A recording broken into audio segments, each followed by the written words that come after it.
Kita lagi hidup di masa yang kelihatannya stabil. Tapi kalau kamu perhatikan lebih dalam, semuanya pelan-pelan berubah. Harga kebutuhan naik setiap tahun, gaji stagnan, sementara nilai uang makin kehilangan kekuatannya. Orang kerja makin keras, tapi kok tetap aja merasa nggak cukup. Bukan karena kurang pintar cari uang, tapi karena banyak dari kita masih menyimpan aset yang ternyata berbahaya. Aset yang dulu dianggap aman, kini justru bisa jadi sumber kerugian besar di tahun 2030 nanti. Apalagi kalau tren ekonomi global, teknologi, dan gaya hidup terus berubah secepat ini. Yang dulu jadi simbol kesuksesan, bisa jadi beban yang perlahan menenggelamkan kita tanpa sadar. Makanya, video ini penting banget. Bukan buat nakut-nakutin, tapi buat buka mata. Kita bakal bahas 10 aset yang nggak boleh kamu simpan kalau mau selamat dari krisis 2030. Karena di masa depan, yang bertahan bukan yang paling kaya, tapi yang paling siap menghadapi perubahan. Jadi, siapkah kamu buat meninjau ulang semua yang kamu miliki? Di Indonesia, punya rumah sering dianggap simbol kesuksesan. Biar kata kecil yang penting punya sendiri. Begitu kata orang tua dulu. Tapi di era menuju 2030, logika itu mulai goyah. Banyak orang beli rumah kedua atau ketiga dengan harapan harga naik terus. Padahal, tren hidup masyarakat berubah. Orang kota mulai pindah ke daerah, kantor beralih ke sistem remote, dan anak muda lebih memilih sewa daripada beli. Akibatnya, properti-properti yang dulu diprediksi jadi ladang investasi justru jadi beban pajak, biaya perawatan, dan risiko likuiditas. Coba pikir, rumah kosong tetap butuh dirawat, listrik dasar tetap bayar, pajak tetap datang tiap tahun, tapi nilainya belum tentu naik. Bahkan bisa turun kalau lokasi sepi atau infrastruktur tak berkembang. Jadi sebelum kamu nambah properti baru, tanya dulu, ini investasi atau ilusi keamanan finansial yang cuma terlihat indah di atas kertas? Kita sering diajarkan kalau tanah dan rumah itu nggak akan pernah rugi, tapi zaman sudah berubah. Sekarang, nilai aset bukan cuma soal fisik, tapi juga soal fungsi dan likuiditas. Percuma punya 5 rumah, kalau cuma satu yang menghasilkan. Krisis 2030 bukan cuma soal inflasi atau resesi, tapi juga soal perubahan pola hidup. Generasi muda lebih memilih mobilitas dan fleksibilitas dibanding kepemilikan. Dan kalau kita masih memaksakan cara lama di dunia yang baru, cepat atau lambat, aset yang kita banggakan justru akan menekan kita. Pelan-pelan. Kadang, keputusan paling bijak bukan menambah, tapi mengurangi. Bukan karena menyerah, tapi karena sadar. Yang penting, bukan seberapa banyak yang kita punya, tapi seberapa efektif kita mengelolanya. Kendaraan pribadi dulu dianggap simbol kebebasan. Bisa kemana aja, kapan aja, tanpa tergantung siapapun. Tapi di balik kemudi, banyak orang nggak sadar kalau mereka sedang dikendalikan oleh cicilan, pajak, dan biaya bahan bakar yang terus naik. Menjelang 2030, tren transportasi dunia bergerak ke arah efisiensi dan elektrifikasi. Sementara kendaraan konvensional perlahan kehilangan nilai jual. Mobil-mobil bensin yang dibeli sekarang, 5 tahun lagi mungkin susah laku, atau malah dibatasi penggunaannya di kota besar. Belum lagi depresiasi. Mobil yang keluar dari showroom hari ini, nilainya bisa turun 20% hanya dalam beberapa bulan. Dan itu belum termasuk biaya servis, asuransi, dan pajak tahunan. Jadi kalau kendaraanmu lebih sering parkir daripada produktif, itu bukan aset. Itu liabilitas. Pilih punya yang fungsional, bukan cuma yang bikin bangga di foto. Lucunya, banyak dari kita kerja keras yang malam. Tapi ujung-ujungnya uang habis buat rawat hal-hal yang sebenarnya nggak perlu. Servis mobil, bayar cicilan, ganti oli, ganti ban. Semuanya terasa wajib, padahal kadang cuman demi gengsi sosial. Kita jarang bertanya, apakah semua yang kita miliki benar-benar kita butuhkan? Atau jangan-jangan kita sedang dikendalikan oleh kebiasaan konsumtif yang dibungkus dalam kata normal? Kalau kamu merasa hidupmu makin sibuk, tapi dompet makin tipis, mungkin jawabannya sederhana. Kamu terlalu banyak memelihara aset yang nggak lagi relevan.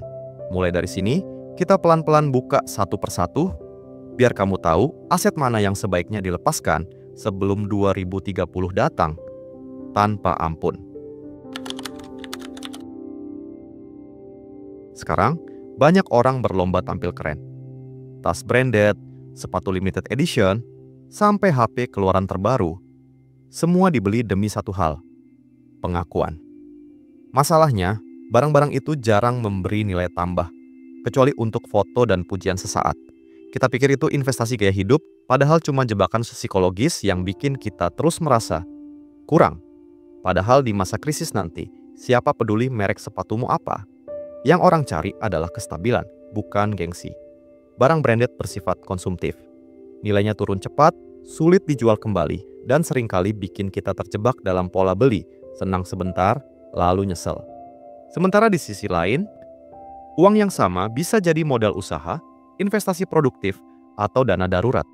Krisis 2030 nanti bukan cuma soal ekonomi, tapi soal siapa yang bisa membedakan antara kebutuhan dan keinginan. Dan sayangnya, banyak yang masih belum bisa membedakannya. Kita sering gak sadar, di balik setiap barang mewah yang kita beli, ada rasa ingin diterima. Ingin dianggap berhasil, ingin diakui setara, ingin terlihat punya. Padahal, pengakuan itu mahal, dan seringnya dibayar dengan cicilan panjang. Ada momen di mana kita harus berhenti dan bertanya, apakah ini benar-benar membuatku bahagia, atau cuma terlihat bahagia di mata orang lain? Krisis nanti nggak peduli kamu pakai sepatu harga jutaan, atau sandal pasar. Yang penting, kamu masih bisa jalan, dan punya arah yang jelas. Karena pada akhirnya, bukan label yang menentukan nilai diri kita, tapi kemampuan untuk bertahan ketika situasi berubah. Dan di tahun 2030, yang bertahan bukan yang paling keren tampilannya, tapi yang paling sadar prioritasnya. Banyak orang Indonesia merasa paling aman kalau uangnya disimpan di bank.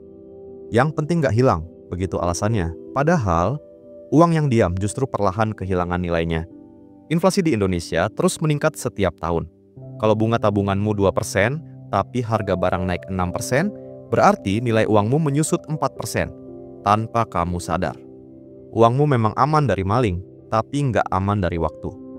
Menjelang 2030, krisis global, disrupsi digital, dan perubahan nilai tukar bisa bikin tabungan konvensional jadi jebakan aman palsu. Uangmu terlihat stabil di angka, tapi daya belinya anjlok. Bukan berarti kamu harus menarik semua tabungan, tapi penting untuk tahu, uang yang hanya disimpan tanpa strategi adalah aset yang sedang mati perlahan. Lebih baik cari cara agar uangmu bekerja, bukan cuma tidur di rekening. Lucunya, banyak orang bangga ketika saldo tabungannya besar, padahal nilainya terus berkurang. Mereka lupa, angka di layar itu bukan kekayaan sejati, cuman ilusi keamanan. Sementara ada orang lain, saldonya mungkin lebih kecil, tapi tiap rupiah yang mereka miliki sedang bekerja. Diinvestasikan, diputar, dikembangkan. Mereka paham, uang itu bukan untuk disimpan, tapi untuk diberdayakan. Krisis 2030 akan jadi ujian besar. Siapa yang cuma menyimpan uang dan siapa yang tahu cara memanfaatkannya. Karena di masa depan, bukan saldo yang menentukan hidupmu, tapi strategi di baliknya. Sekarang, yuk kita lanjut ke aset berikutnya. Aset yang banyak orang punya, tapi jarang mereka sadari. Sudah mulai kehilangan nilainya. Buat orang Indonesia, punya tanah itu kebanggaan. Tanah nggak bakal kemana-mana, kata orang tua dulu.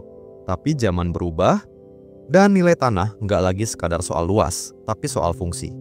Banyak orang menimbun tanah di kampung halaman, berharap harga naik. Padahal, kalau tanah itu dibiarkan kosong, nggak disewakan, nggak ditanami, dan nggak menghasilkan apapun, dia bukan aset. Dia cuma lahan tidur, yang setiap tahun makan biaya pajak. Apalagi kalau lokasinya jauh dari pusat ekonomi, aksesnya susah, atau daerahnya mulai ditinggalkan. Kamu tetap harus bayar pajak, tapi nggak dapat apa-apa. Sementara itu, modal yang nganggur di sana bisa jadi lebih berguna kalau dialihkan ke sektor produktif. Jadi sebelum bilang, paling enggak masih punya tanah, tanya dulu, tanah itu menumbuhkan apa? Nilai? Hasil? Atau cuma rasa bangga yang nggak bisa diuangkan? Tanah memang simbol kekayaan di masa lalu. Tapi kalau dibiarkan kosong, tanah bisa berubah jadi simbol kemalasan masa kini. Bukan berarti kamu harus jual semua aset, tapi sadari, setiap aset butuh peran agar tetap bernilai. Di tengah dunia yang bergerak cepat, tanah yang diam justru tertinggal. Mungkin dulu kamu beli untuk nabung jangka panjang, tapi kalau selama 5 tahun nggak ada perkembangan, mungkin saatnya berpikir ulang. Karena sejatinya, aset itu seperti tanaman. Kalau nggak dirawat dan dipupuk, dia nggak akan tumbuh. Dan kalau kamu biarkan terlalu lama, yang tumbuh cuma rumput penyesalan. Zaman dulu, buka toko di pinggir jalan berarti sukses. Tapi sekarang, jalanannya sudah pindah ke layar ponsel. Bisnis yang nggak mau beradaptasi ke arah digital, perlahan akan ditinggalkan. Seberapa kuat pun mereknya dulu. Menjelang 2030, pola konsumsi masyarakat berubah drastis. Orang beli barang lewat aplikasi, pesan makanan dari rumah, bahkan kerja pun dari laptop. Kalau bisnismu masih bergantung pada cara lama, nunggu pelanggan datang ke toko, maka kamu sedang berdiri di tempat yang makin sepi. Adaptasi bukan pilihan, tapi kebutuhan. Bisnis yang dulu stabil bisa runtuh hanya karena nggak ikut arus perubahan teknologi. Dan yang bertahan bukan yang paling besar, tapi yang paling cepat beradaptasi. Jadi, jangan cuma sibuk cari pelanggan. Cari juga cara baru untuk tetap relevan. Karena di dunia yang berubah, diam di tempat. Sama artinya dengan mundur. Kadang, yang bikin bisnis gagal bukan karena nggak laku, tapi karena pemiliknya nggak mau berubah. Masih percaya cara lama. Masih takut belajar hal baru. Masih berpikir, nanti juga balik normal. Padahal, dunia nggak akan balik seperti dulu. Krisis 2030 bukan tentang siapa yang paling pintar, tapi siapa yang paling gesit. Kalau kamu nggak menyesuaikan diri, teknologi akan menggantikanmu, cepat atau lambat. Tapi kabar baiknya, perubahan juga selalu membawa peluang baru. Yang penting, kamu mau buka mata dan belajar. Mungkin hari ini bisnismu lesu, tapi kalau kamu berani ubah arah, besok bisa jadi bangkit lagi. Jadi sebelum lanjut ke aset berikutnya, tanyakan satu hal. Apakah bisnismu masih relevan untuk masa depan, atau hanya bertahan karena nostalgia masa lalu?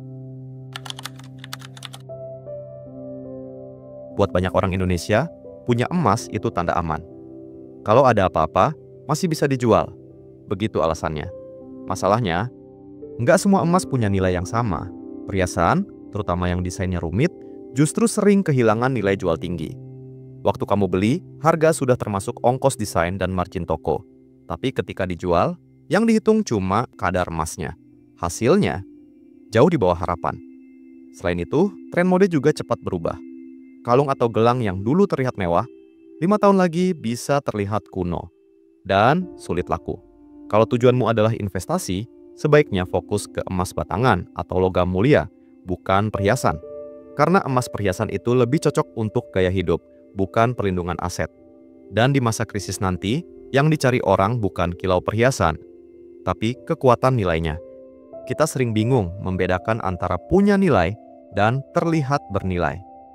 Perhiasan bikin kita tampak kaya, tapi belum tentu membuat kita lebih kuat secara finansial. Sama seperti cahaya lampu di toko emas. Memantulkan kilau yang memikat, tapi nggak semuanya murni. Begitu pula dengan cara kita memandang kekayaan. Kadang, kita lebih sibuk menjaga citra daripada menumbuhkan nilai sebenarnya. Krisis nanti akan menguji hal itu. Apakah kekayaanmu bisa bertahan di tengah badai, atau cuma berkilau di saat terang? Karena pada akhirnya, emas yang sesungguhnya bukan yang melekat di tubuhmu, tapi yang menjaga ketenangan pikiranmu saat dunia mulai goyah. Setiap tahun, selalu ada HP baru, TV lebih besar, atau laptop lebih tipis. Dan tanpa sadar, kita terus terjebak dalam lingkaran upgrade demi gengsi. Padahal, teknologi itu cepat banget usangnya. Barang yang kita beli tahun ini, 2 tahun lagi, udah ketinggalan spesifikasi dan nilainya turun drastis. Yang lebih parah, banyak barang elektronik di rumah nggak punya fungsi produktif. HP lebih banyak buat scrolling, bukan menghasilkan. Laptop mahal dipakai cuman untuk nonton film, bukan belajar skill baru. Krisis 2030 nanti akan memisahkan dua jenis pemilik gadget, yang pakai untuk hiburan dan yang pakai untuk bertahan. Yang pertama akan terus belanja, yang kedua akan terus berkembang. Jadi sebelum beli gadget baru, tanya dulu, ini alat bantu produktif atau cuman alat pengalih perhatian yang bikin saldo makin tipis setiap bulan? Kita sering merasa punya banyak barang berarti hidup lebih nyaman. Padahal Yang bikin tenang bukan banyaknya barang, tapi sedikitnya beban. Coba lihat sekeliling rumahmu. Ada berapa barang yang kamu beli karena benar-benar butuh? Dan berapa yang cuma numpuk di pojokan tanpa fungsi? Setiap barang yang nggak produktif sebenarnya sedang mencuri ruang, waktu, dan uangmu perlahan. Di masa krisis nanti, kesederhanaan bukan lagi pilihan, tapi strategi bertahan. Karena semakin sedikit yang kamu rawat, semakin banyak energi yang bisa kamu simpan. Kayak itu bukan tentang seberapa banyak kamu punya, tapi seberapa ringan kamu bisa melangkah ketika badai datang. Motor klasik, mobil tua, atau koleksi kendaraan hobi sering jadi kebanggaan. Ada rasa puas waktu kita rawat dan dengar suara mesinnya. Tapi di sisi lain, sedikit yang berani jujur, hobi ini mahal. Bukan cuma pajak dan perawatan, tapi juga waktu dan ruang penyimpanan. Semakin lama disimpan, nilainya makin turun. Kecuali benar-benar langka dan diminati kolektor. Apalagi menjelang 2030, tren kendaraan bergeser ke listrik, efisiensi, dan ramah lingkungan. Artinya, kendaraan bensin lawas bisa kehilangan nilai pasar dengan cepat. Kalau koleksimu menghasilkan, disewakan untuk film atau event, itu aset. Tapi kalau cuma dipajang demi nostalgia, mungkin sekarang saatnya berpikir realistis.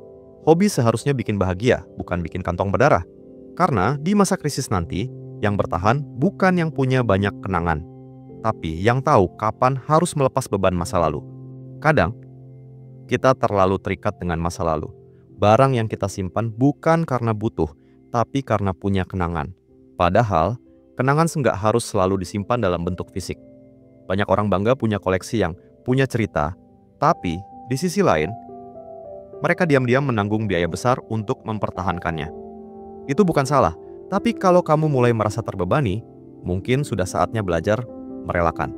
Karena setiap barang yang kamu lepaskan memberi ruang baru, ruang finansial, ruang emosional, dan ruang untuk bergerak maju. Krisis 2030 nanti akan jadi momen untuk memilah apa yang benar-benar bernilai dan apa yang cuman menahan langkahmu. Ini aset paling berbahaya, utang konsumtif. Cicilan kartu kredit, pay later, barang-barang yang dibeli bukan karena butuh, tapi karena promo. Kelihatannya kecil, tapi kalau dikumpulkan, bisa jadi beban besar yang mencekik pelan-pelan. Utang konsumtif bikin kamu terus bekerja untuk masa lalu. Setiap bulan, gaji belum sempat dinikmati, sudah habis buat bayar tagihan. Kamu pikir hidupmu terkendali, padahal kamu sedang dikendalikan oleh sistem yang dirancang supaya kamu terus belanja. Menjelang 2030, bunga pinjaman bisa melonjak, inflasi makin tinggi, dan daya beli menurun. Kalau kamu masih terjebak di lingkaran utang, kamu akan jadi korban pertama gelombang krisis. Utang produktif boleh, karena membantu kamu tumbuh. Tapi utang konsumtif, itu racun yang dibungkus kenyamanan. Dan semakin lama kamu tunda, semakin dalam kamu tenggelam. Sebelum kamu nambah aset baru, tanya dulu.